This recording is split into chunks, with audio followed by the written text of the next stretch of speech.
Welcome back to A Better Conversation, a podcast put on by Better Texas. As always, I'm your host, Chris Klement, joined remotely by the man, the myth, the mustache, Mr. Kyle Mason. Yes, happy to be here. We are just so delighted that we have finally made it to primary season, and hopefully the text messages will slow down for at least a couple months. So we are recording this on the 17th. So we're recording this on the first day of early voting. I voted today. I don't have my little sticker on, but I promise it happened. Wait, do I have my sticker on? No, I don't have my sticker on. So I'm hoping that I don't get any more text messages because I thought that I'd done a good job of like spamming everything and making sure that I wasn't going to get that nonsense. Still, people found me. So I had to freshly spam block some repeat offenders. How do you handle the text? I read them. So I do like to open them. I do like to read them, and that actually creates a situation where they send you more. But I want to see what their people are saying. I want to see the little pictures that they send. I'm just interested. I'm kind of a nerd about it. I'm interested to see what they are saying. I've even gotten a couple of text messages from different precincts, which I don't know why I'm getting. I think the reason I'm getting different text messages from different precincts is because my name is linked to different properties.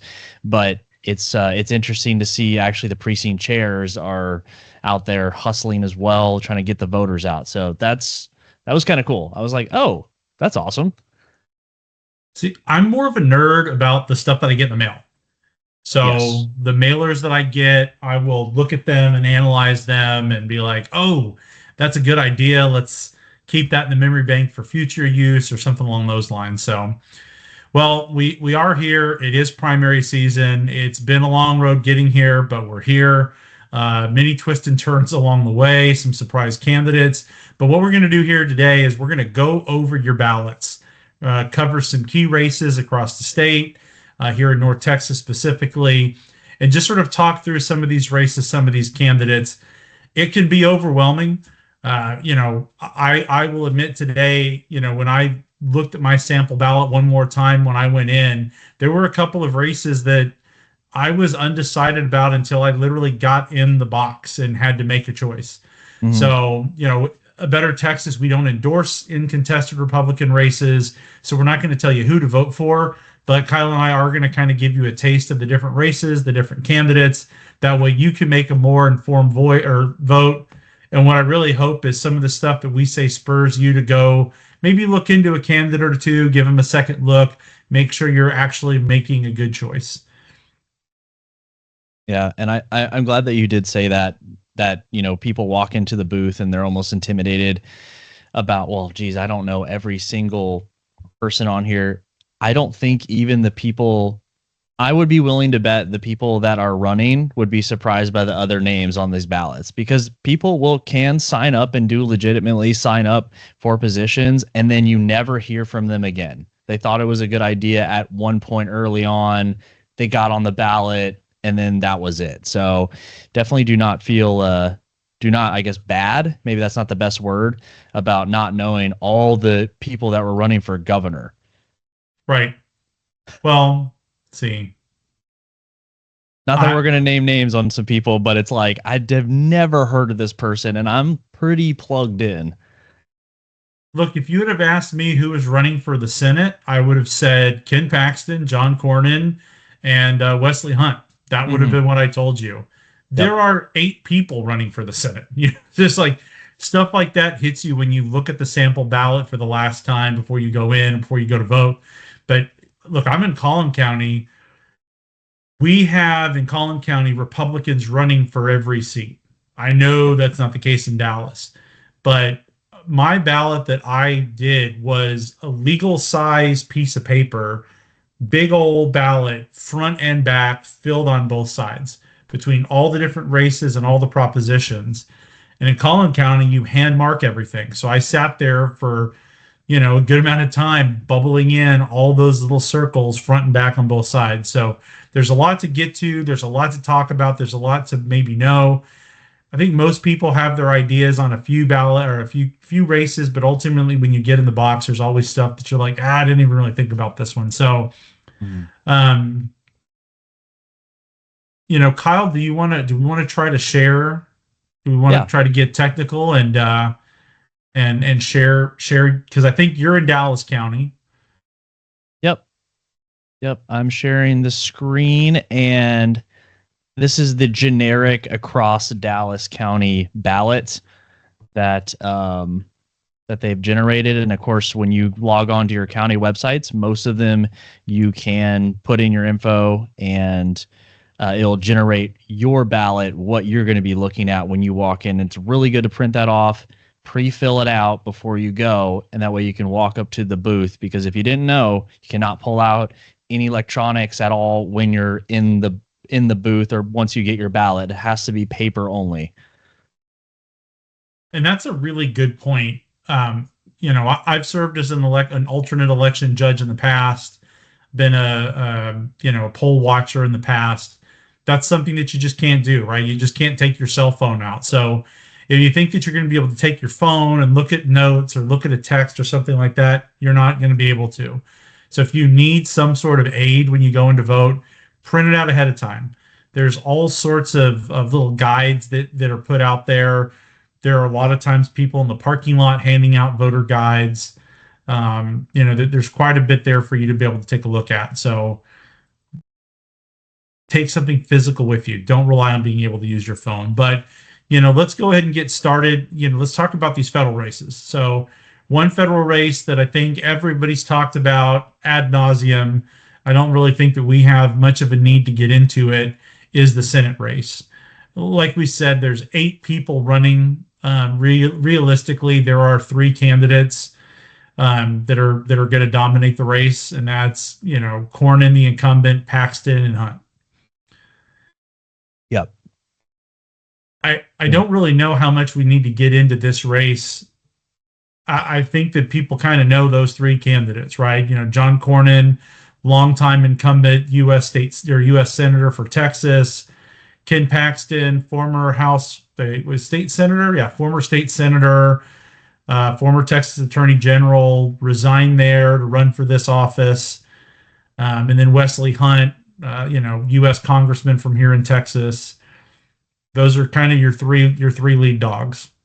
Mm-hmm. Yeah, I would agree. They're definitely the top 3.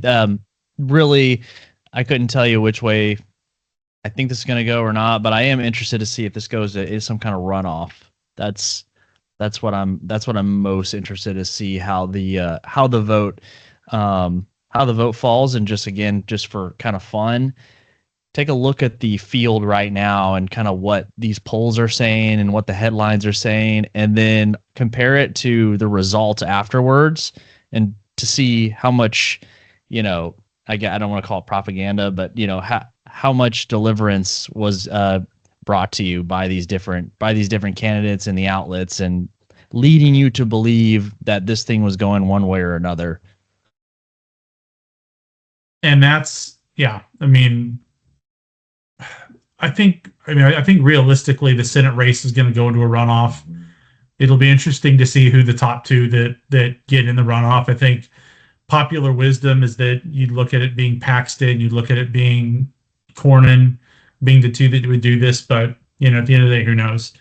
Now, the next race that you had up there, and this is one that we've kind of hit on in the past, is Congressional District 32. Mm-hmm.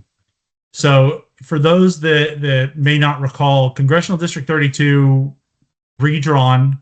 This is not the same Congressional District 32 that we had back in 2024. So this now runs along the north edge of Dallas County, all the way out into East Texas, through Rains County. It goes way out there. So, there's some interesting, there's a familiar name in the race, Darrell Day. He was the Republican nominee in 2024. He won a runoff that cycle. I think this is the 3rd cycle in a row that he's run in Congressional District 32.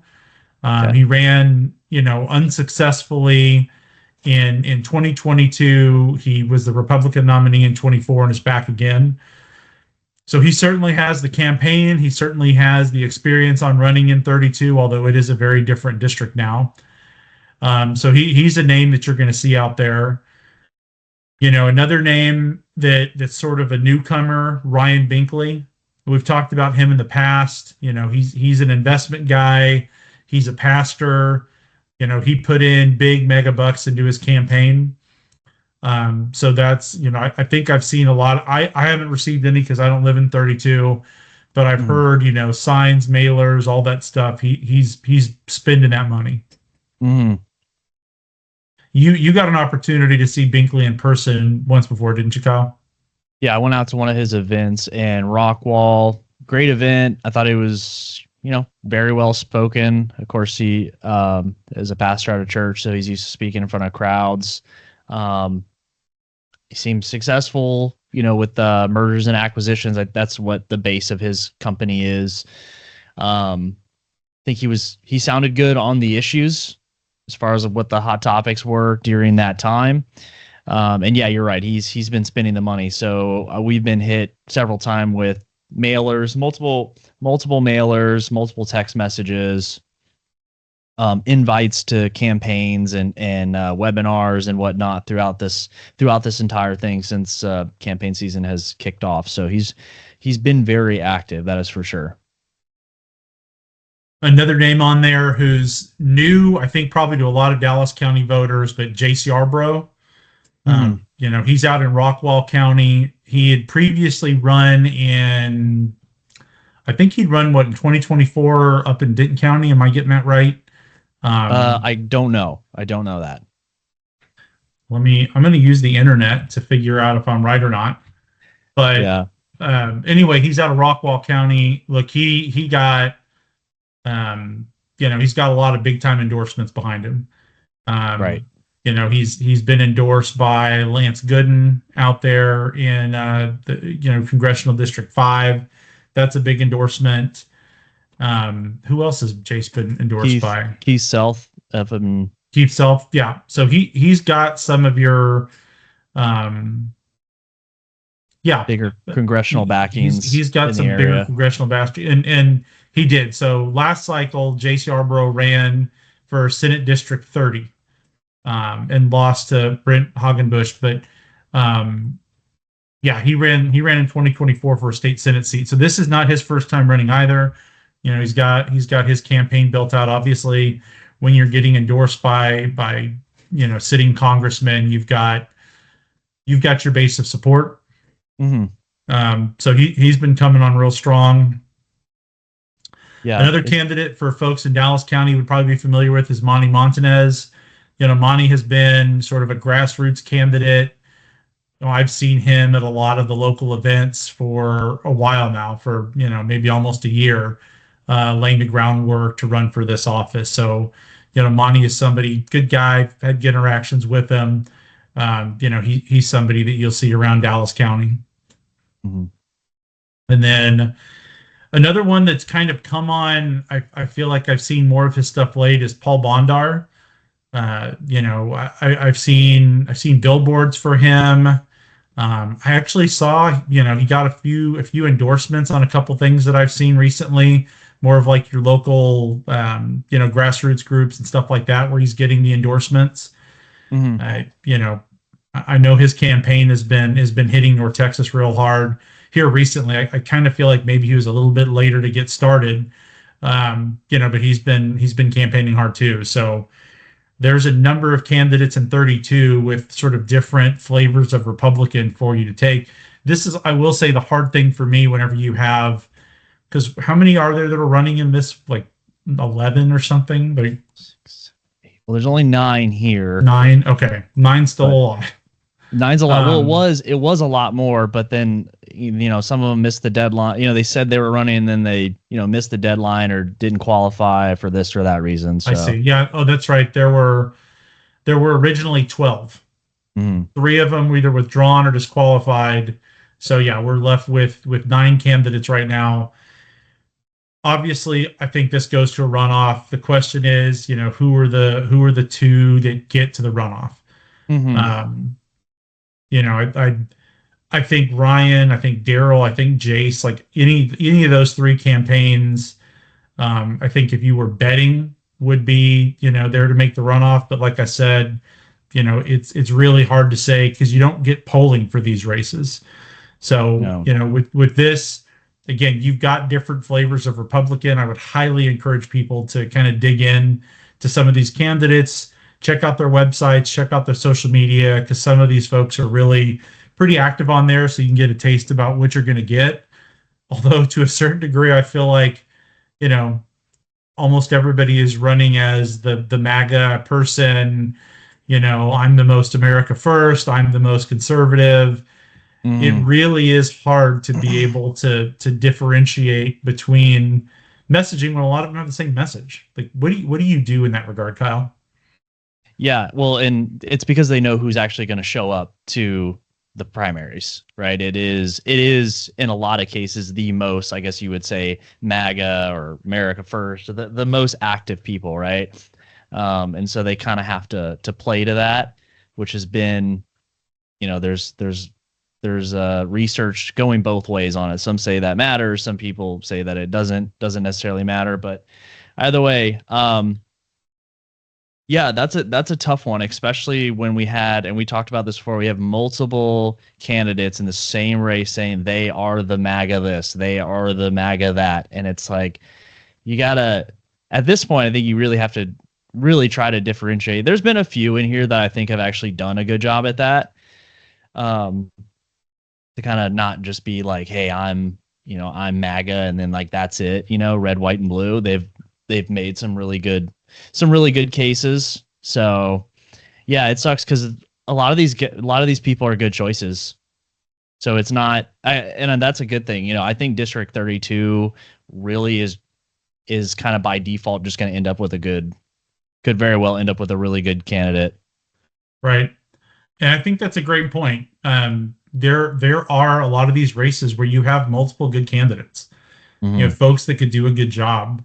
It's just it's hard for me when you do have candidates that have the same message, like figuring out what is going to be my deciding factor.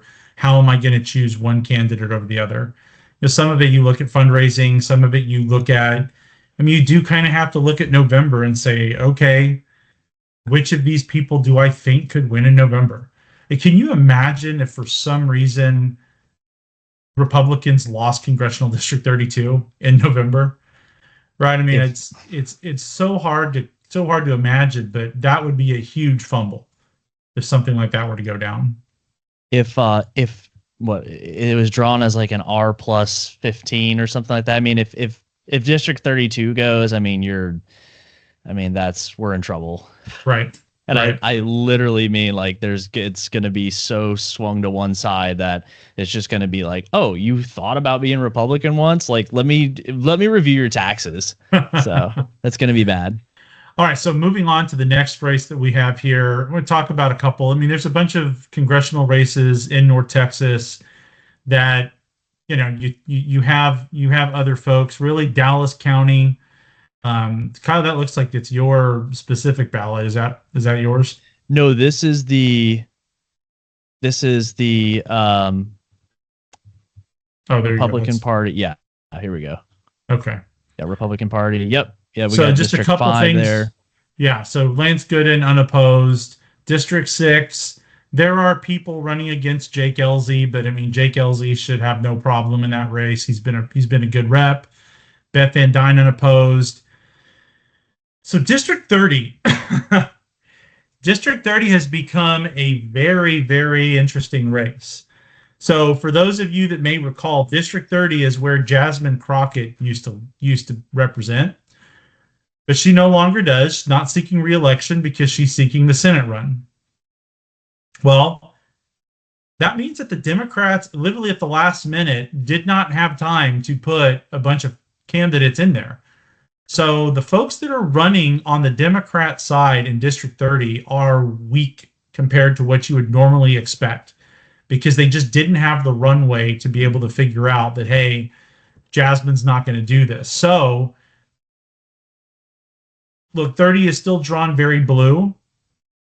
But if there was going to be a time where a Republican could make some inroads in 30, this is it, right? Still hard to imagine that seat flips, but the right candidate runs, the wrong candidate gets nominated for the Democrats.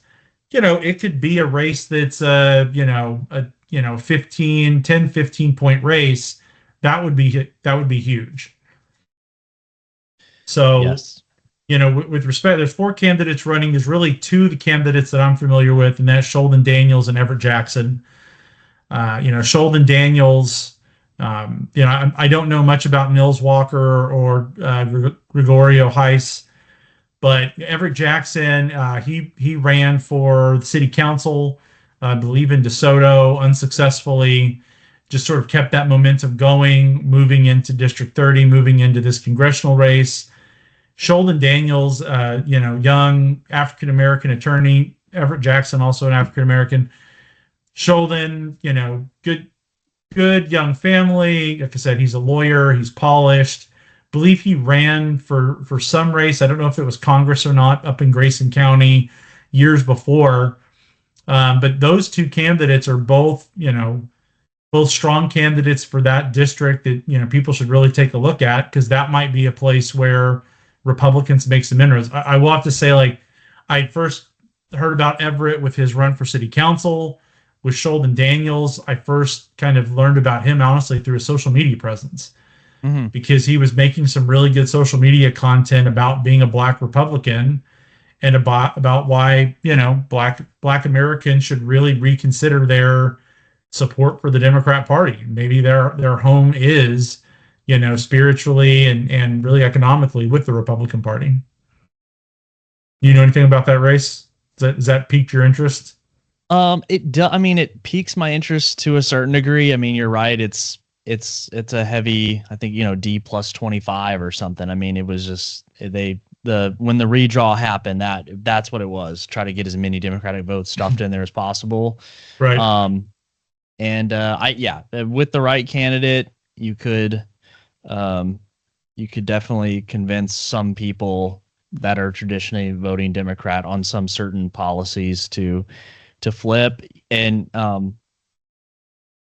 with the last minute switch up, the party was not ready to have like any good candidates, really. I mean, I don't really know of anyone. I don't really know even who the candidates are that are running down there, which is on the Democratic side, making much noise.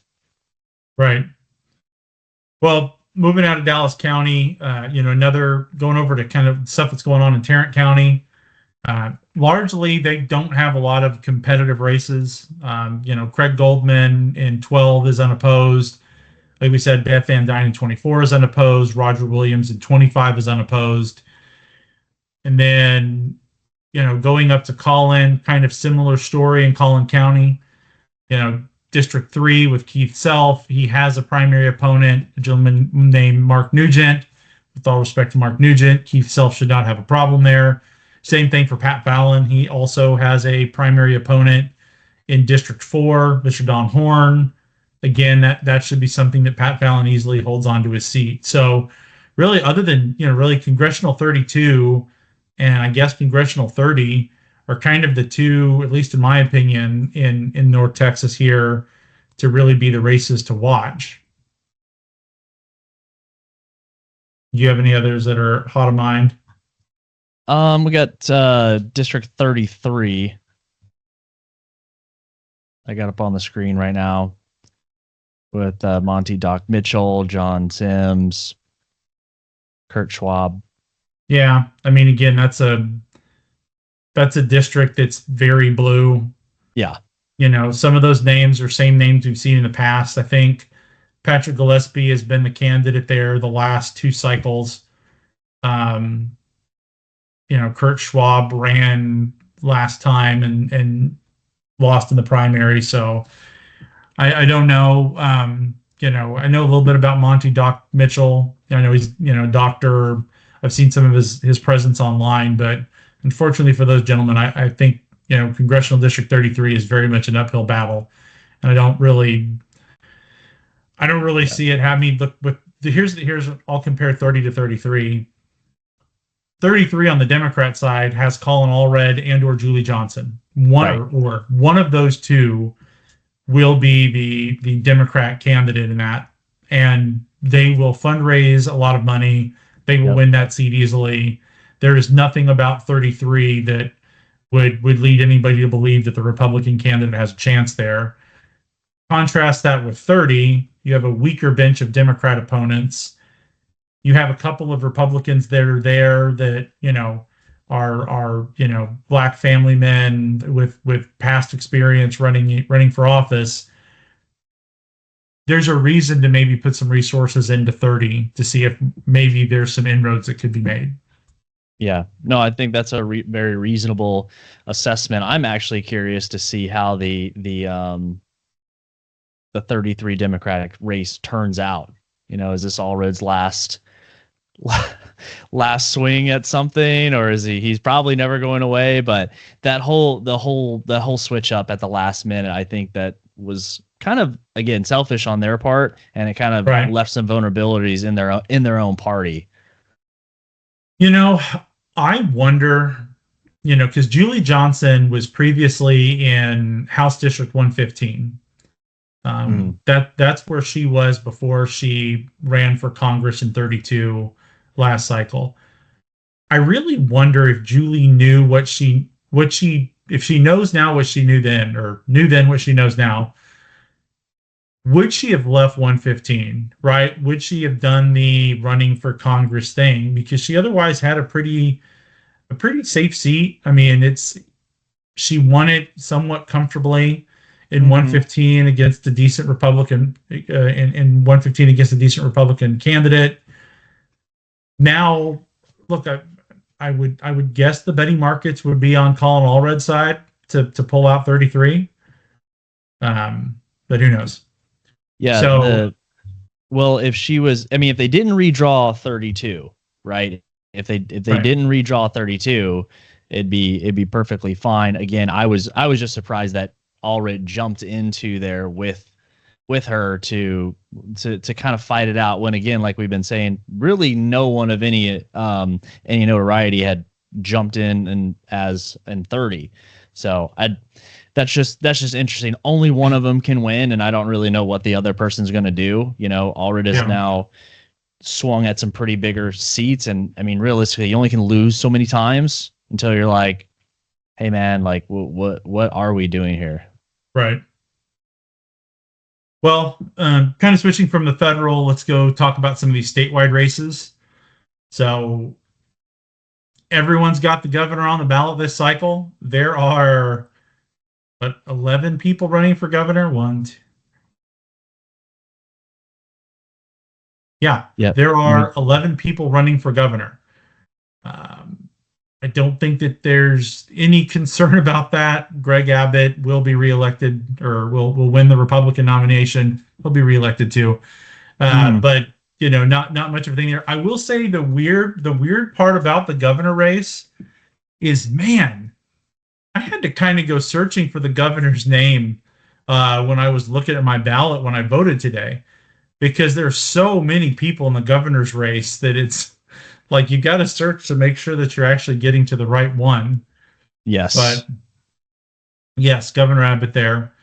Lieutenant governor also on the ballot. Also not much of a contest here. Obviously, Dan Patrick will carry. The real interesting race, at least for me, and this might just be me selfishly having some personal ties to this, is the Texas AG race. So for those of you that don't know, A Better Texas sponsored an attorney general debate earlier this month up in Collin County with the Collin County Young Republicans. It was my privilege to be able to moderate that debate. We had, Joan Huffman, Aaron Wright, Mays Middleton attended in person. Chip Roy was in D.C. and sent a video. So this is a race that, we've really gotten into the weeds on some of these candidates before.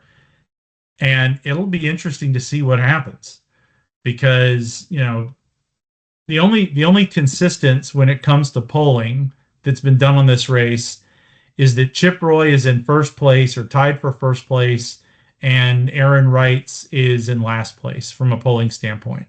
Mm-hmm. Then again, who knows? So kind of going through the candidates, Joan Huffman, I think she's the most senior Republican state senator, or if not close to it. She has a long, illustrious career. She used to be a prosecutor. She used to be a judge. She's been in the legislature, very well respected. All of those sort of things. Mays Middleton, currently a state senator, used to be a Texas House rep. Again, consistently voted one of the most conservative legislatures that we have. Aaron Wrights, not, his resume is he used to be Ted Cruz's chief of staff. I mean, former Marine, used to be Ted Cruz's chief of staff. Worked in the AG's office with Ted Cruz. With Ken Paxton. Very briefly for a few months, worked for the DOJ. But he was nominated by Trump, appointed. Trump said lots of good things about him. And then the last, we have Chip Roy, right? I mean, I think Chip Roy probably has the best name recognition for anybody. But you looking at the was it Kalshi? The Kalshi markets? Yep. Yeah. So you made a good point about these markets, and I do want to talk about that. Is like these are a certain type of people look at this at these markets. So like when you see all the betting, right? It's almost like a self-fulfilling prophecy in some degree, in some way, obviously. So like the people that might vote for certain candidates, I'm not saying this about Chip Roy, but like the people that might vote for certain candidates or vote, they think certain things are going to happen, or it's like those are the kind of people that would bet on do betting odds on Kalshi, if that makes sense. So that was so there's Chip Roy. I'm going to pull up. I'm going to share this really quick because we were talking about TX33, and there's the Kalshi odds. They kind of are converging, but I'm really surprised he's 66% to win Colin Allred over Julie Johnson, which is kind of the incumbent in a way. Well, I know it's a different number, but like the overlap is more than TX30, the new TX32. It's convoluted, but well, just remember though, Colin Allred was the congressman from 32 before Julie Johnson, right? So it's a lot of the same thing there. I mean, that doesn't really surprise me. I sort of expected that he would be prevailing in the betting markets. Talking about the AG's race. The most recent poll, again, this was the Texas Tribune is reporting this. They had that poll, and again, this is likely 550 likely Republican voters between January 20th and 31st. Has Roy in first place at 33%. Has Middleton in second place at 23%. Joan Huffman in third at 13%. Aaron Wrights in fourth place with 6%. Yeah. I have a hard time believing, first of all, that at that point in January, you can read much into those polling numbers. Mm-hmm. I mean, that was now 2 weeks ago. But in addition to that, just the margins with 550 voters in that race, or people polled in that race, I don't put a whole lot of stock into the specifics. Like I said, consistently, like when you're looking at polls, the trend is your friend. Roy in first, Wrights in last place. So I think that's probably kind of where it is with Mays and Joan competing for who goes into the runoff with Chip. Yeah. But I know some people personally that are very, very big Aaron Wrights fans. This is kind of the hard thing too, when you're sort of in the political space, is the general Republican voter is a lot different than the people that are plugged into the Republican space. Very. So if you would have gone to our debate, you would have thought that Aaron Wrights is clearly the front runner in this race based upon audience reaction. But the polls tell something different. Obviously, the voters will decide over the next couple of weeks. Next race, another one that's interesting, another one that A Better Texas has some ties to. That's the Comptroller of Public Accounts. That race, largely a 3-candidate race between Kelly Hancock, who is the acting comptroller, Christy Craddock, and Don Huffines here of North Texas. That race, I I think between Christy Craddock, I mean, look, Christy Craddock is very, statewide, well respected. Don Huffines definitely made a name for himself.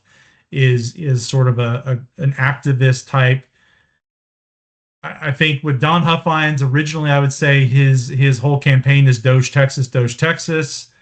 I think his messaging is shifted a little bit to more MAGA conservative.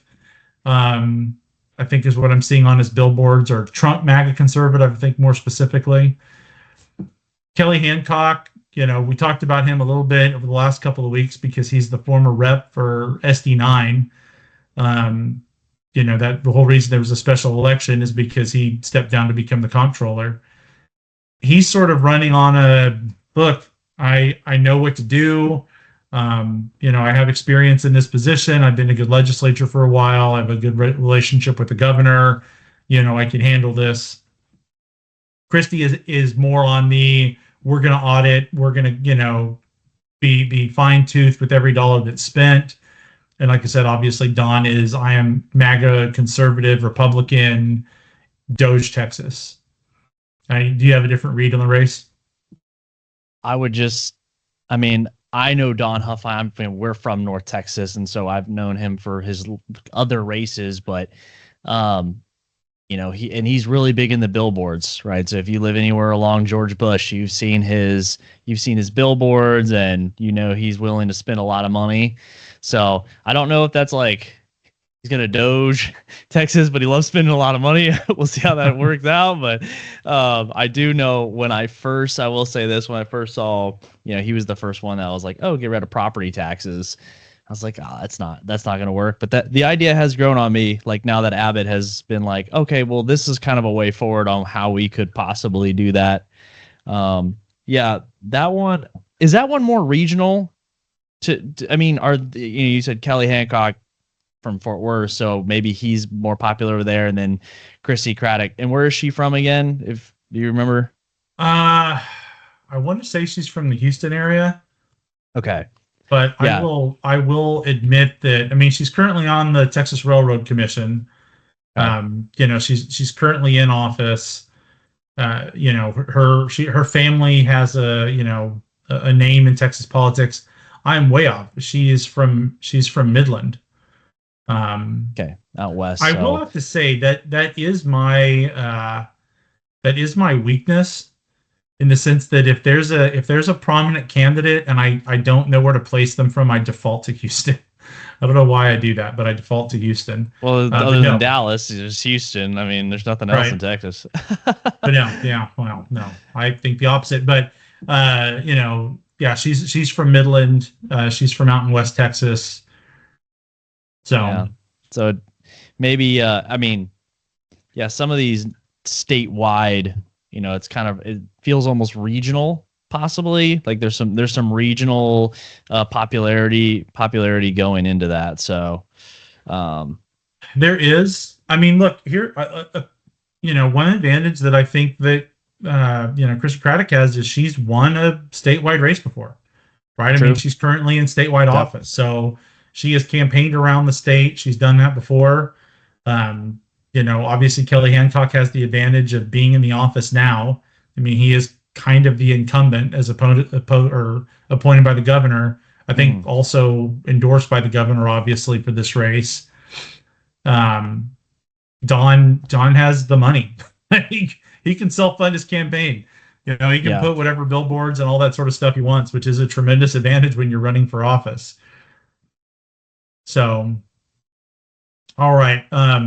That'll be an interesting race. I think that's another one that has the possibility of going into a runoff. We could have some serious runoffs in May in some of these races. You could have, the U.S. Senate, the Texas Attorney General, because remember last cycle the AG's race went to a runoff, so you could have the AG's race in a runoff, U.S. Senate in a runoff, 32 has a real chance. Congressional 32 has a chance to go to a runoff. Comptroller seems like there's a chance that could go to a runoff. Yeah. It's interesting there. So kind of going, another statewide race that's really of some interest is Commissioner of Agriculture. So this is you're looking at Nate Sheets against the incumbent Sid Miller. Sid Miller, if you see a picture of him, that is central casting for what the ag commissioner in the state of Texas is going to look like. Yeah. Very personable guy if you've ever met him. I don't know Nate Sheets, personally like that, but from what I've seen about him, he's a really strong candidate. Like that's a race that I would be interested if Kalshi has a read on that race at all, but that seems like one that's probably pretty close. Although, again, you have the incumbency favorability for Sid Miller. Sid has been there how long? Gosh, Forever. I do not know, but hey, I'm just going to look at this right now. So, Texas Tribune, we talked about that polling. Let's see, a couple races that we talked about.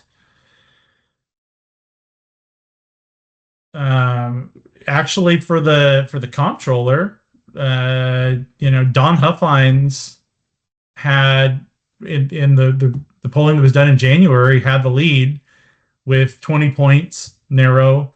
Kelly Hancock had 12. Oh no, I'm sorry. They not provide the numbers on here? Okay, it says that they're not giving the numbers. Okay. 33% they said they intended to vote for Huffines. 20-point lead against Hancock, 12-point lead against Craddock. 29% saying they were unsure. Again, that's kind of, Governor Abbott's appointed and endorsed Kelly Hancock. He has. That's a strong endorsement to have. I got 32 up. I don't know for Kalshi. I got 32 up. That seems really wide to me, living in this area.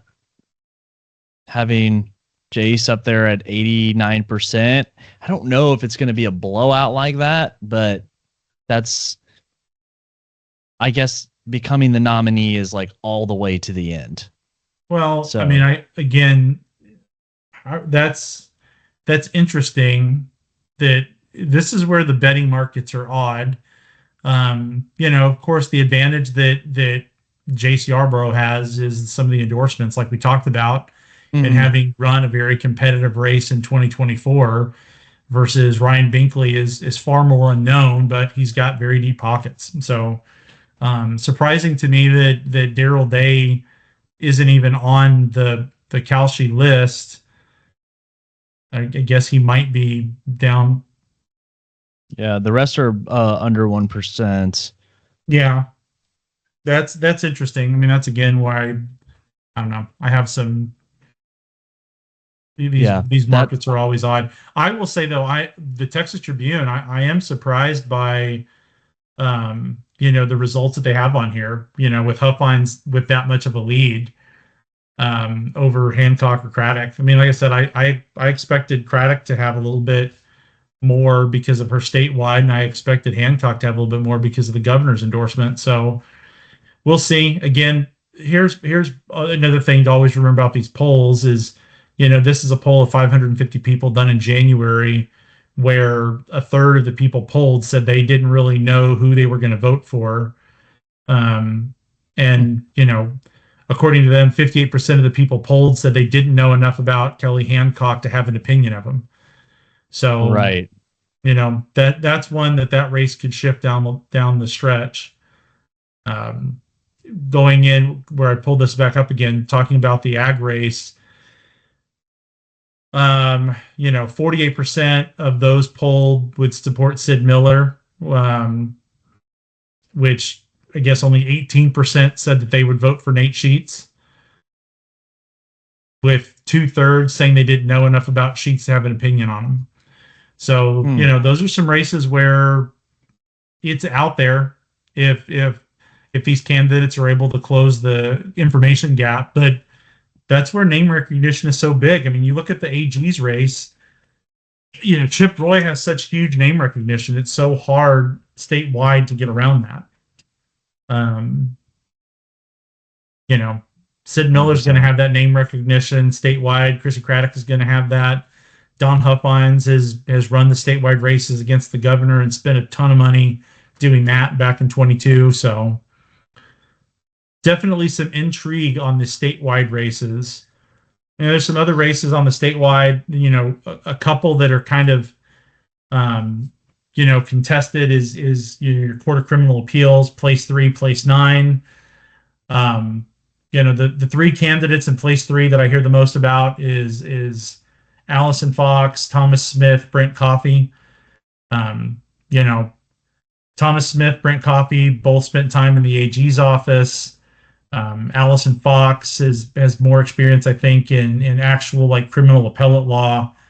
But I mean, that's a race of people where there's not, unless you just see the name. I mean, look, Smith and Fox are not totally uncommon names. Coffey is an interesting name, but that's one that I think a lot of voters are just going to kind of be guessing on.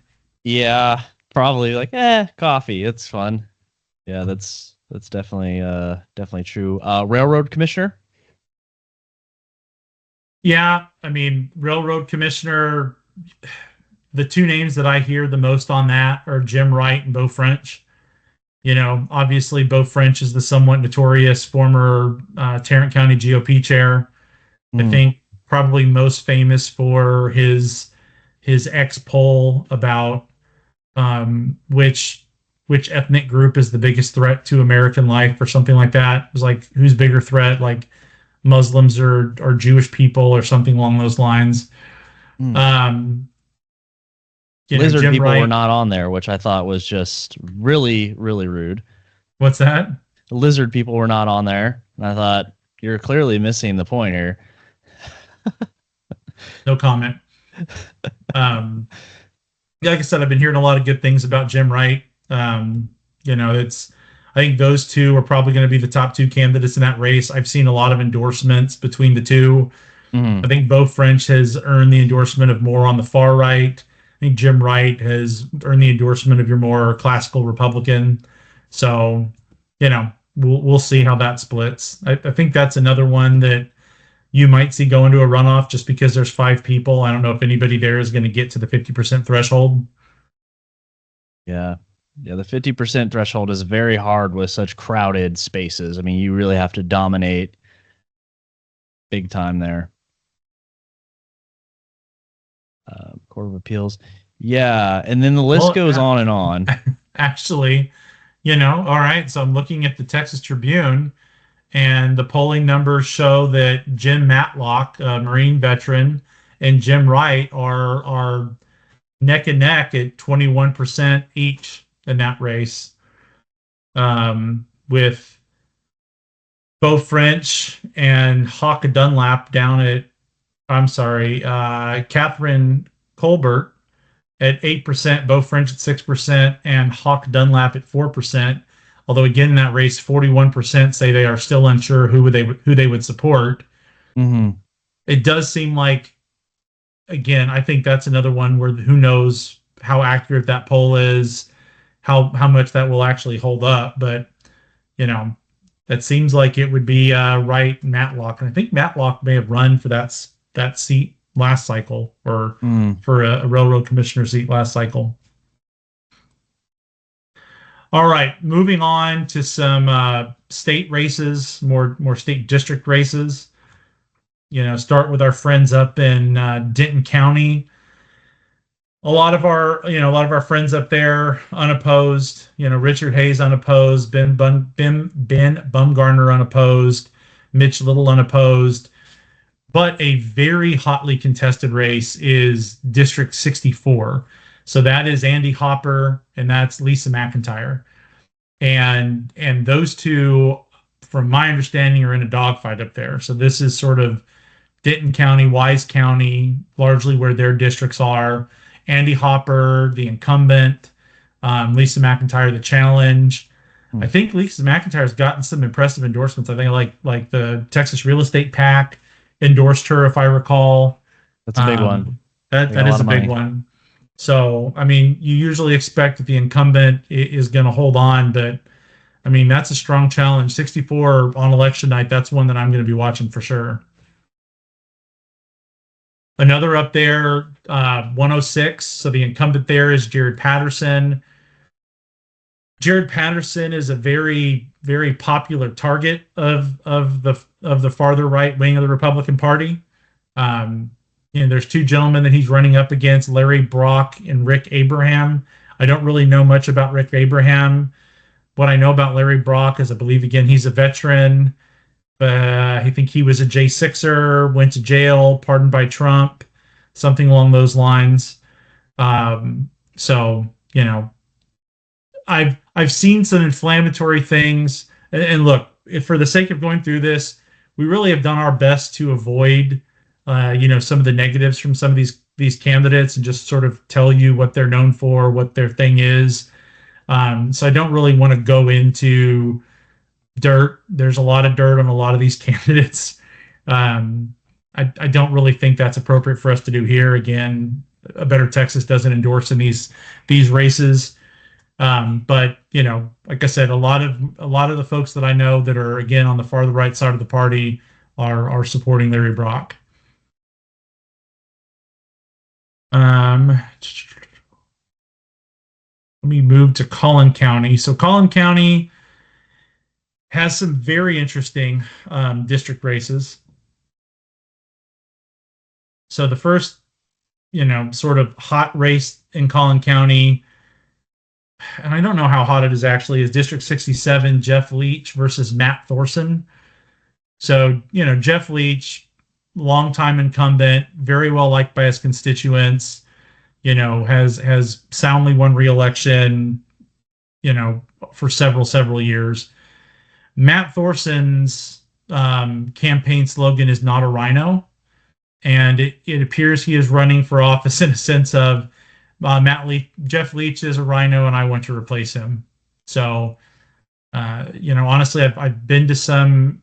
I really don't know much else about Matt Thorson. That's sort of what he focuses his attention on is trying to go after Jeff Leach as a rhino. And have you heard anything about that race? That's pretty much it. I've been to a couple of the meetups, and of course, all of the different candidates are there, shaking hands. As far as like policy difference and what they would do differently, I really have not heard much of anything. Yeah. So we've said this multiple times. We really don't know what that means. Not like it's the equivalence of "I'm the MAGA Republican." It's almost it's a saying of, okay, but what does that actually mean? But some people really just like hearing that, and that's their, a moth to the flame. When they hear that, they're like, oh, okay, cool. Yeah, that's who I'm going to vote for because I don't like rhino, but there's really not a good definition out there for it, in my humble opinion. Well, the other part about it for me is that Jeff Leach has won re-election in his district easily for a while. I mean, if Thorson got over 40%, I think you would have to consider that a good night for him. Leach has pretty well soundly held his district. And anyway, a race that I skipped over numerically, but I wanted to get to is a rematch, and that's District 61. So there you have former incumbent Frederick Frazier running against current incumbent Carissa Richardson. So last cycle, if memory serves, Carissa ousted Frederick Frazier in the primary. Now he is coming back to primary her to see if he can get a seat back. So that has been a very hot race here in Collin County. that is one where it's Republican Civil War type of thing where the lines are pretty clearly drawn. Yeah. I'll be very interested to see what happens in that race. I mean, that'll be another one that I'll be focusing on election night. Yep. You heard anything else about that race? No. I'm in Dallas, right? And so there's so much going on, and I'm naturally, just like everyone, drawn nationally, but you try to come back down and see what's going on, seeing what's going on locally. But one thing I have noticed is that, there is a kind of a coalition between the people that are running against well-entrenched incumbents, I guess you could say. And there's seems to be a little bit more of a coalition between the people that are running against the incumbents, and then the incumbents. Maybe that's not how it was in the past, but I feel like this time around it's much more coordinated. Like they're doing tours together, they're taking photos together, things of that nature. Well, it's the Empower Texas crowd, right? I mean, the Michael Quinn Sullivan, Empower Texas, Wilkes Dunn funded, far right candidates. I mean, that's who they do kind of work together, campaign together, endorse each other, do all that sort of thing. As opposed to, honestly, there's not to your point, there's not really a coalition otherwise. I mean, it's I guess you could say it's the Governor Abbott coalition, but it really isn't, because I don't think that it breaks down quite that cleanly. And you do have that organized core group. I think the last 2 or 3 cycles, they were the same group that was trying to censure and kick all these people off the ballot. Because I mean, I can tell you here in Collin County, your Matt Thorson crowd were the ones that were trying to get Jeff Leach thrown off the ballot. They were trying to get Candy Noble thrown off the ballot. They were trying to get Matt Shaheen thrown off the ballot. So that's the sort of coalition that exists, but we'll see. But another race, again, I just talked about her, Candy Noble. She's got two opponents, somebody called Freddie America and a gentleman named Jeff Forrester. I think Jeff Forrester is sort of in that Matt Thorson coalition type of deal. Again, Candy has held that seat for a minute. I will just say, being boots on the ground here, I think Candy has kind of turned up her campaign style. I mean, in the past, I feel like she was a little bit more reserved. I think this cycle, she's kind of enjoying herself a little bit more campaigning. She's really kind of punching back a little bit more now. So, last cycle, if you recall, current state of Texas RPT chair Abraham George tried to primary Candy Noble and wasn't able to prevail in that race. So we'll see if things are different for Jeff Forrester, but that'll be, that's another one where when you talk about a coalition, they have their sights set on Candy Noble. Yeah. Then District 70. So in Collin County, there's only one Texas House district that has a Democrat incumbent, and that's District 70. So that's Texas House. Mihaela Plessa is the Democrat. So we have 3 candidates on the Republican side: George Flint, Jack Ryan Gallagher, and Michael Hewitt. I will just say, full disclosure, Michael Hewitt's been a friend of mine since law school. Him and I were moot court partners together in law school. He's been a member of A Better Dallas. So we endorse nobody. I don't say that to curry favor for Michael or anything like that, but I just feel like talking about this race, I would be remiss for not pointing that out. George Flint was most recently a district court judge in Collin County. He used to be the Collin County GOP chair. Long history up here in Collin County of Republican politics. Jack and Michael are kind of your younger bucks. Michael moved up here earlier in 2025 and jumped into this race. Not saying he moved up here to jump into the race, just that's what happened. Um, Jack Gallagher has his roots here, I believe, in Plano, but had maybe been in law school and come back. I actually had a nice conversation with his mom and dad in the lobby of a Chili's. So yeah, it was kind of neat. There was a debate here in Collin County. All three of them were at the debate, and afterwards, Kyle, you understand my affinity for Chili's. I went to Chili's for dinner post debate, and as I was leaving, Jack's parents were walking in, and Jack walked in. His dad asked me what my thoughts were on the debate, and I was complimentary of all three candidates, and he was like, "Oh, Jack's my son." It's like, okay, good. Glad I didn't put my foot in my mouth, but yeah, it's a tough one. You never know who you're talking to. Yeah, so that's one where, again, you've got, I don't know how much space you have as far as messaging between those three candidates. I will say my impression of Jack is maybe he's a little bit more, like I said, of the classical Republican. George Flint, endorsed by Mitch Little, seems to be in that sort of, maybe Wilkes Dunn. I don't know if they're supporting him financially or anything like that, but Flint seems to be a little bit more aligned with those folks. Michael Hewitt's just kind of a new guy to the game. I know there were a lot of precinct chairs and stuff like that in Collin County that were enthusiastic about supporting Michael. So that'll be an interesting race to see. I think you would expect that George Flint would be the front runner just based upon his history here. But that's one that'll be interesting to see if it goes to a runoff or not. Right. And I will also say I live in District 70, so I cast a ballot in that race this morning. Uh-oh. Well, Dallas County, I believe there's a couple of House District races in Dallas County worth taking a look at. You want to pull your ballot up, Kyle? You want to pull the master ballot up? Yeah, I'm pulling it up right. I got it up right now, but I don't see. Well, District 108, Morgan Meyer and Sanjay Narayan, and then District 112 with Angie Chin Button and a few other candidates. That's one of those where there were candidates. I think some of them might have been disqualified, so I don't want to misspeak on who's in that race. I'm going to share mine, but yes, here is state senator district, Bob Hall. Yeah. Keep going down.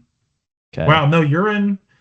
Well, I guess you live in 113, so that's all that's showing up. Didn't you have this? I'm just looking at your thing here, the sample ballot and the tab to the right. There you go. There we go. On the left-hand side, kind of scroll down. So yeah, 102, 108, yeah. So there's a lot of, there's a lot of districts in Dallas County where there is no Republican running, unfortunately. Yeah. There are some that we have only one Republican that's running, like, our friend Bonnie Abity, our friend Stephen Stanley, both running for House district races there. Really, the two big races in Dallas County where you have competition, again, also Tim McDonough in 114, used to be my old district. But 108, Morgan Meyer, incumbent, versus Sanjay Narayan. House District 112, Angie Chin Button, the opponent or the incumbent, with Chad Carnahan, who ran last cycle, Tina Price, and Perry Barker. So,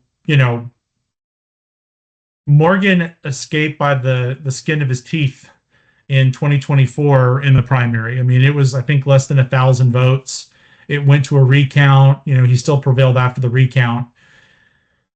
So I think there were some people that were surprised to see that Barry Warnick didn't run again this cycle, although he's running for the County Commissioner's Court in Dallas County. Sanjay Narayan, who we've had on the podcast last year before he announced as a candidate.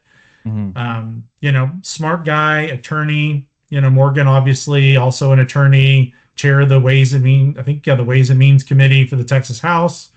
So, that'll be an interesting race. Although I will have to say one difference this year versus last year is last year, I think Trump and not Dan Patrick, maybe Dan Patrick, Ken Paxton, like folks like that made endorsements last year, as did Governor Abbott in the 108 race.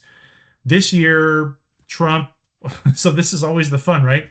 So last cycle in 2024, Trump endorsed Barry Warnick. This cycle, Trump has endorsed Morgan Meyer. Governor Abbott's endorsed Morgan Meyer.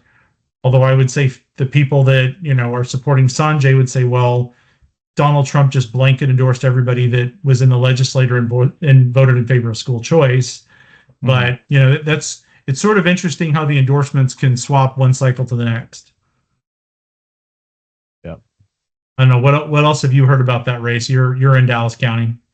Yeah, I mean, really not much. I have not heard much about that race. Nothing that exciting. Neither candidate has said anything like off the wall crazy that has gotten any attention, which, is a good thing in a lot of ways.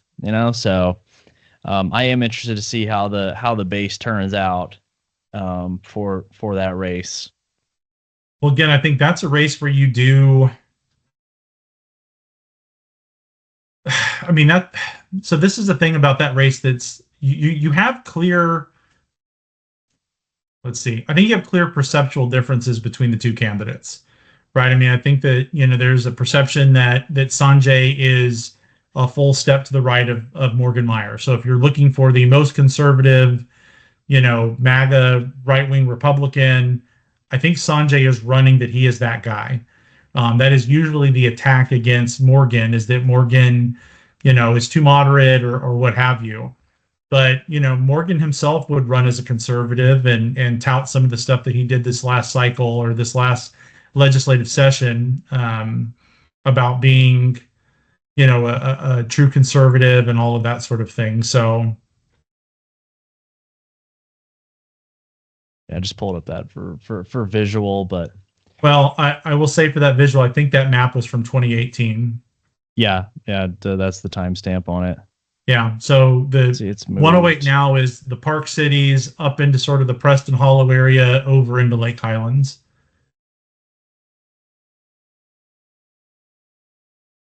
So the other race in Dallas County is 112. Again, like we talked about, Angie Chin Button, long time incumbent, has been in that race or has been in that seat in 112 for a while.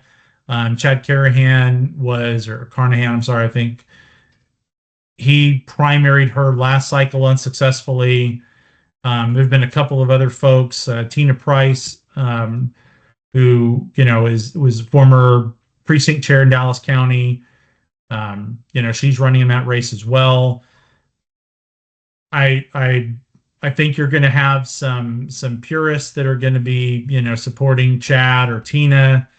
But at the end of the day, I mean, you've lived in that district. I mean, my impression is that Angie is just very, very popular amongst the rank and file Republicans in 113. I would say so as well. I mean, I see everyone's sign. I guess they all have signs out, but yeah, I think that she has a unique advantage out here. I don't know much about the other candidates other than just have seen their signs, so none of them have called me.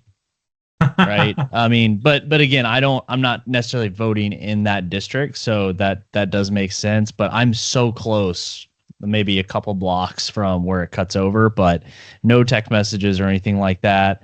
But yeah, I would, of all the multi-cut races, I would be willing to think that she would probably get over 50%. I don't know how well known these other people are. That's the problem. Yeah. So that's kind of the thing. It goes back to name recognition, and everyone knows the name Button on this side of town. So yeah, I tell you, I am feeling old in the moment. You're getting old when your lower back starts getting sore recording a podcast. Yeah, it's bad. Yeah. So I probably don't do enough core. So that's really the rate. I mean, those are the only two contested that I know of in Dallas County from a House district standpoint. Am I missing anything there? No. Let's go back to this other side. Court of Appeals, county judge. Yeah, I mean, after that, it kind of drops off to precinct number, precinct places, justice of the peace. I have had several justice of the peace reach out to me. I've been put on many text message threads for this justice of the peace and that justice of the peace, and like, hey, that's awesome. You want to run for that, but like, no offense or anything, but there's no way I can go out and door knock for you. I just, I find it interesting that the justice of the peace runs, but maybe you can speak more to that, why that's important. Because the only thing I know about the justice of the peace is like, that's the person that marries you legally in the court. You can get married by a few people in the court. JPs are usually more accessible. Yeah. Justice of the peace, also small claims court, so, for pro se litigants looking to, get $500, they find themselves in small claims court in front of the JPs.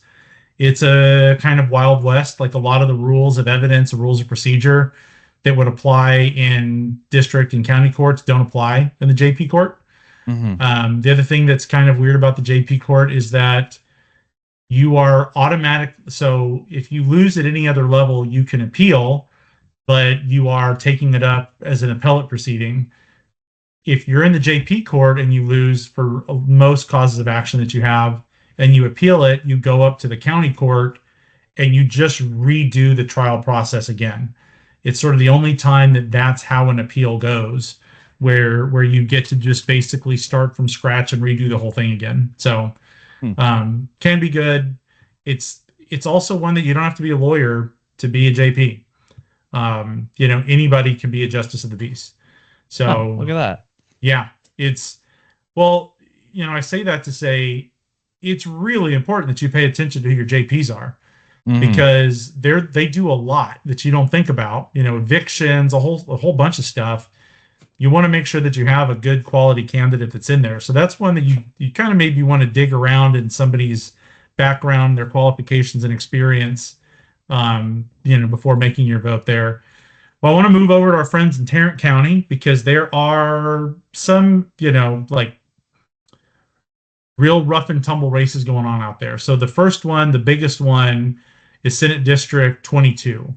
So Senate District 22 is an open seat, and you have David Cook, of Texas House, very nearly the Speaker of the Texas House this last legislative session. And then his primary opponent is a guy named Jon Gimble. There's a woman, Rena Schroeder, who's also running, but Cook and Gimble are sort of the two battling it out in that race. I think David Cook, very well known. You know what you're getting with him. Sort of pivoted a little bit last cycle. I think before last cycle, he would have been seen as more of a moderate, and he aligned more with that coalition we talked about earlier to the farther right in pursuing that House Speaker position.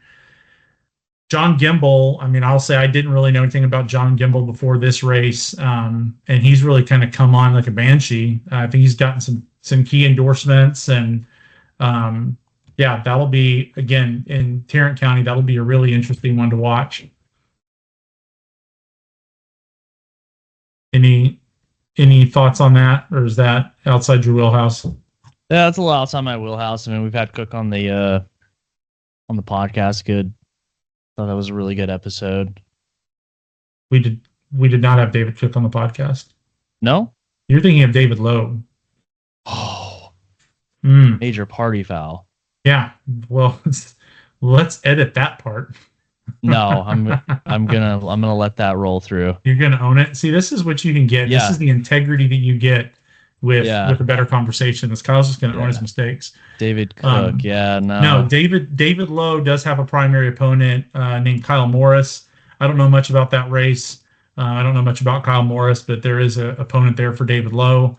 The fact that I haven't seen much about it probably means that David has it fairly well in hand. But if not, maybe the curse of A Better Conversation podcast starts.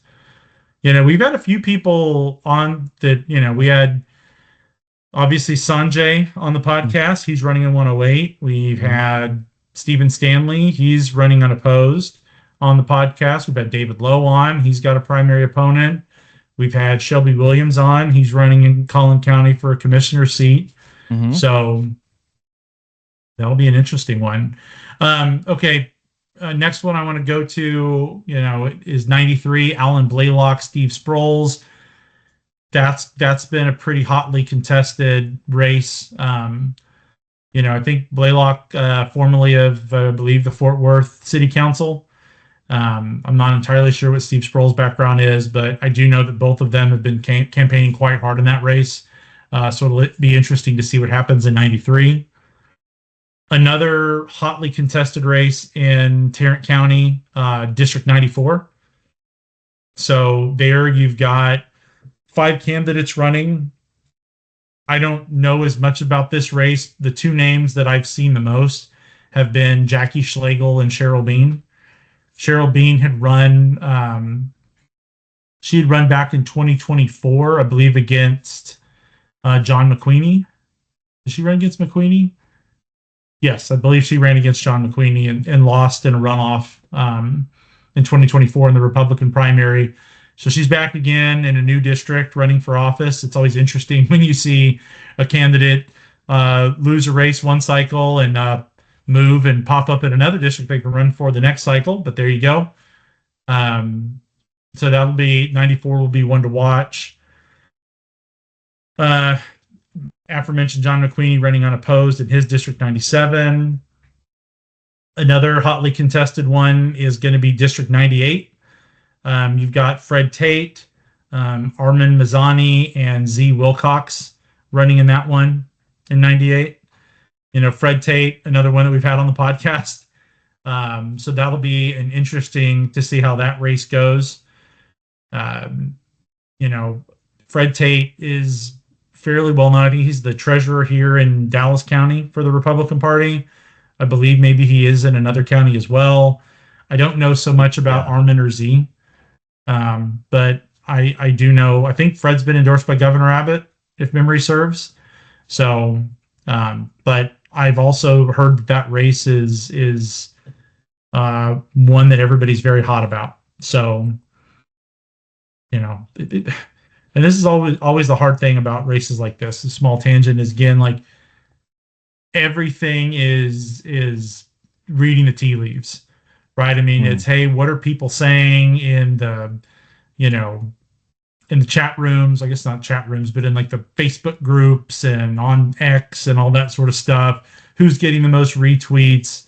Who's fundraising? It's really kind of hard to see in some of these races because there's no polling or no objective information how the different races are going. But yeah, from a state district standpoint, those are sort of the big ones. I don't really talk about a lot of the judicial races a lot.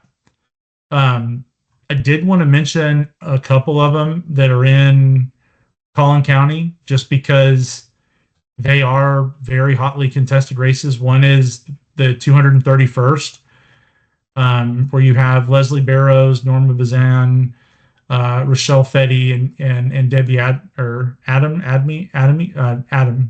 I think is how it's pronounced. I'm probably wrong. That's one that you really want to kind of do what? That's fine. It's fine. Don't worry about it. Well, I hate to get somebody's name wrong, but I'm a human being and we own our mistakes on the podcast here. But that's, I believe, an open judicial seat. So that's one that's hotly contested. If you're in Tarrant County, spend some time researching your candidates.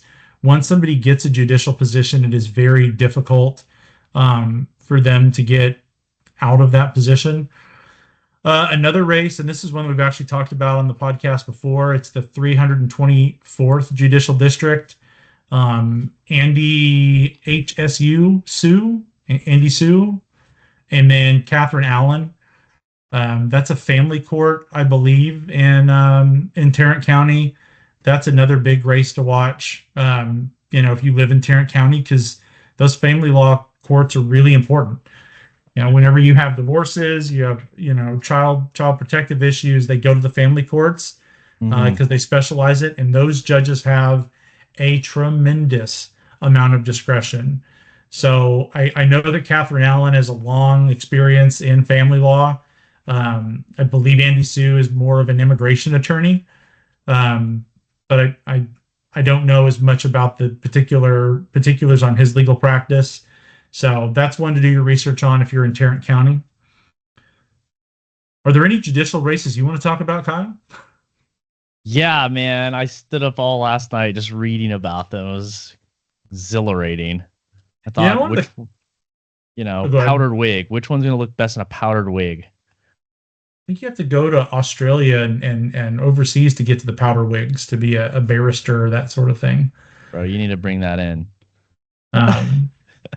Well, there are two county level races that I'd like to talk about. One is up here in Collin County. Again, selfishly, it's the precinct that I live in, Precinct 4 for the county commissioners.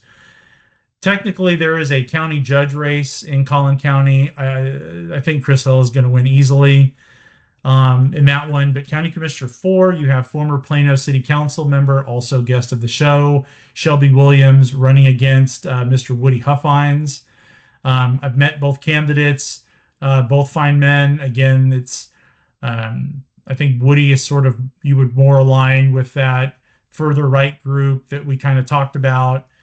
Shelby, more of your classical Republican, took a lot of heat for his position on opposing the censure when he was the Collin GOP chair. So that'll be a race that I know, living here, at least among the activists, is very, very hotly contested. Although, I mean, to be perfectly honest with you, given Shelby's experience on the city council and history of winning those races, he probably has a pretty significant advantage over Woody Huffines.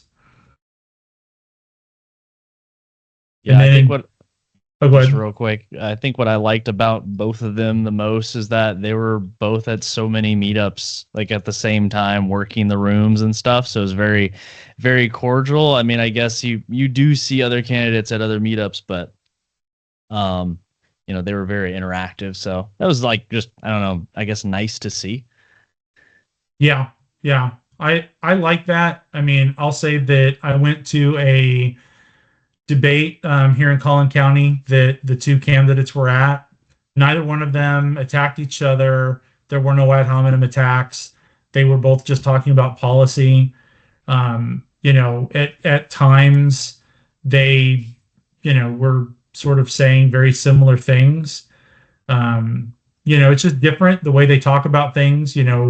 Woody hasn't been in elected office before. So, when he gives answers, it's not as much about the technical details. Anybody that's watched Shelby Williams on the podcast, he lives in the technical details. So it's just a different way about talking about the issues. Dallas County, there's an interesting race, County Commissioner's Court, Precinct 2. There's gentleman Blake Clemens, who used to be the mayor pro tem in Addison.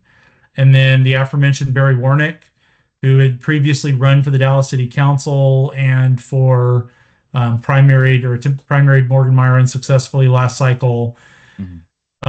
Chose not to run again in 108. Instead is running for the County Commissioner's Court in Dallas County. There are currently no Republicans on the County Commissioner's Court. So this race is very important in Dallas in the sense that one of these two gentlemen could be your standard bearer and may be the one Republican on the Commissioner's Court if they succeed. You're a precinct chair in Dallas County, Kyle. What are you hearing about that race? The County Commissioner's Court? Yeah. Man, I hate to tell you this, but it's like, man, a lot of people just aren't. People know senator, governor, the big ones. Everything else after the third or fourth, the third block, you probably lose half the people. The fifth block, 90% of people don't even know what they're circling. Just to be, completely frank about it. And so that's the truth. And the fact that, people can go and just do their own ballot at home, fill it out. You can look up a few things, and that's huge. But yeah, I don't think people are really engaged. I don't think that people understand. I mean, you tell me all the time, still confused on the levels of the courts and where these things go. But I think like once you end up in a really good lawsuit, you understand the court process really well. And I haven't been there yet, so I'm like, whatever. But good for you not having been there yet. Yeah, so that's pretty much it. I think that's how most people are, Well, I'll just tell you, so Precinct 2 in Dallas County, that used to be J.J. Koch's seat, former guest of the show. He used to be in District 2. It was redrawn before the last election, I think before the 2022 election. Andy Summerman, Democrat, won that seat against J.J. in that cycle. So this is the first opportunity that the Republicans have had to try to take that seat back. Which is, like I said, like if you're living in Dallas County, really look at that race. Really look at those two candidates, understand who they are, how they'll campaign, all that sort of stuff, because it's going to be very, very important to you. One of these two guys is going to be the person charged with trying to take that seat back and getting at least one Republican vote on the Dallas County Court of Commissioners. So those are the races that I have sort of highlighted and circled. Is there anything that I missed that you want to talk about, Kyle? The propositions. Good point. There's, again, a lot of propositions. Luckily, there's only 10. There's 10. So, Well, and so again, do you want to explain to the audience what the propositions are, like conceptually, before talking about individually? Yeah. No, I would like for you to kind of give them the 10,000-foot view. What we're like, why we vote yes or no, and then what does that make people do? So propositions have absolutely no legal binding effect.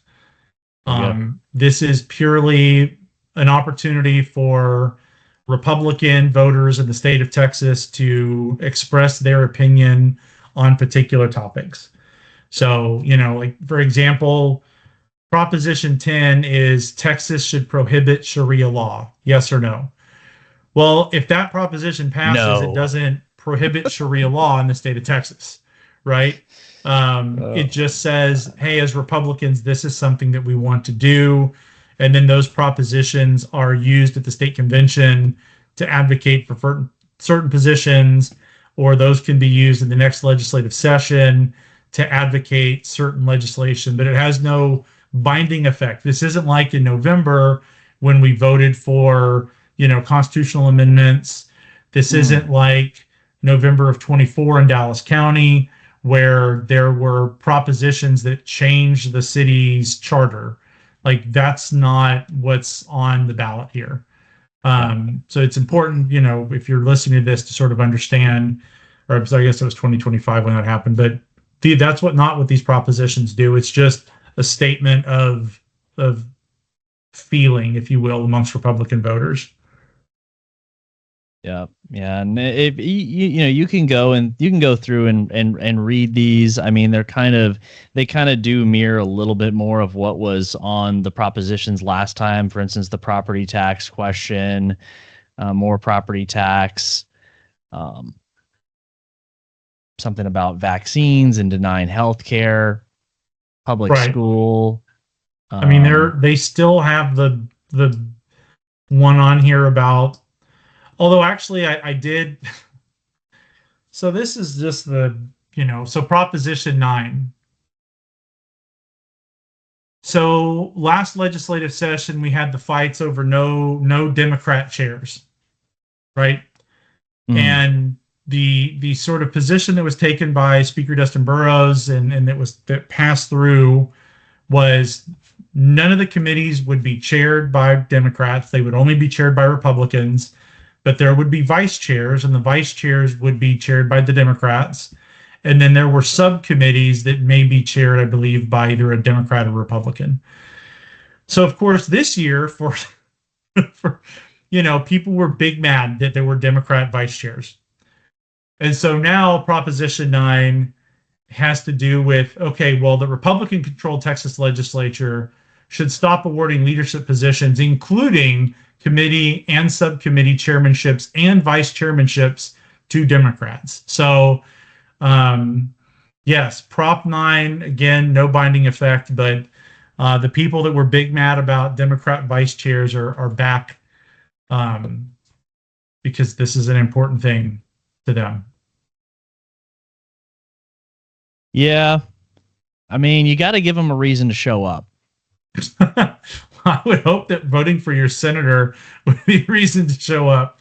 But no, I mean, you got to also that, but no, you have to give Democrats a reason to show up. Like, they left, so we can't have quorum. It's like, but if they don't really have any buy-in on the system in the House, there is no reason for them to show up. There's no reason for them to be involved. I guess maybe that's what they want, but I don't know. I don't know if that's the most constructive things. People that would support that would say, well, Kyle, they do that in Illinois and they do that in, New York and California.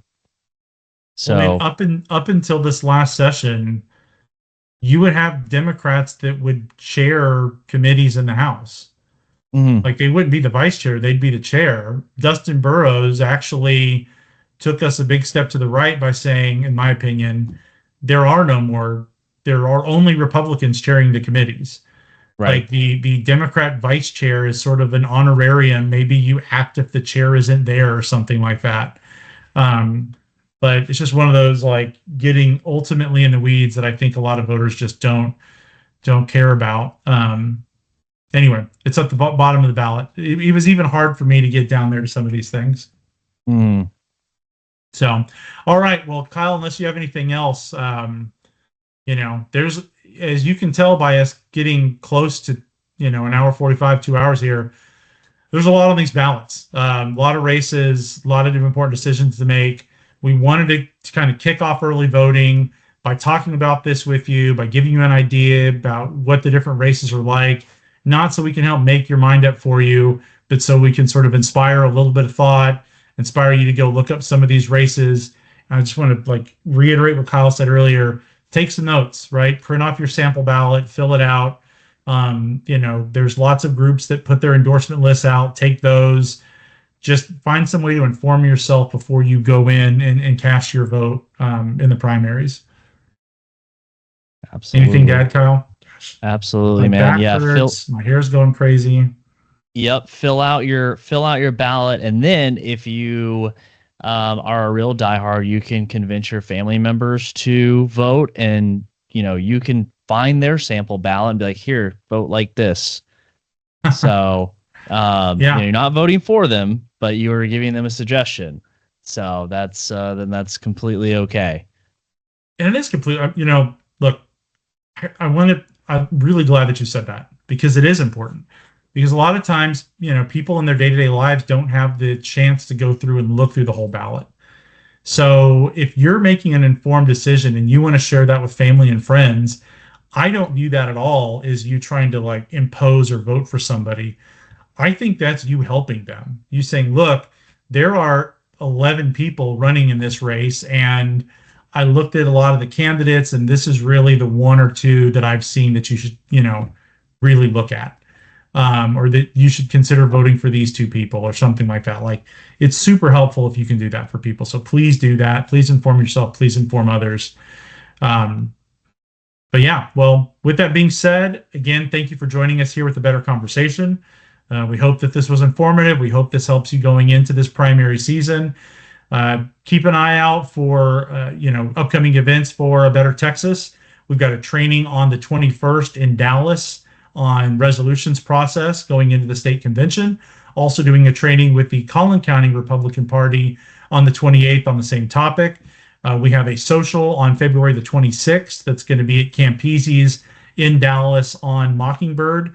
You can go to abettertx.com or abetterdallas.com, pull up the events tab, RSVP for the event. We'd love to have you there, especially if you're an election worker. We're doing this social for our election workers, to thank our election workers who make all of these elections possible. So if you're watching this and you're an election worker, or you have a friend that is, share with them that we're having a social on the 26th, February 26th, Thursday night. We really want to see them there. We really want to be able to tell them thank you for all that you do to make our democracy work. But for that, thank you for joining us. like, share, subscribe, and we'll see you next time.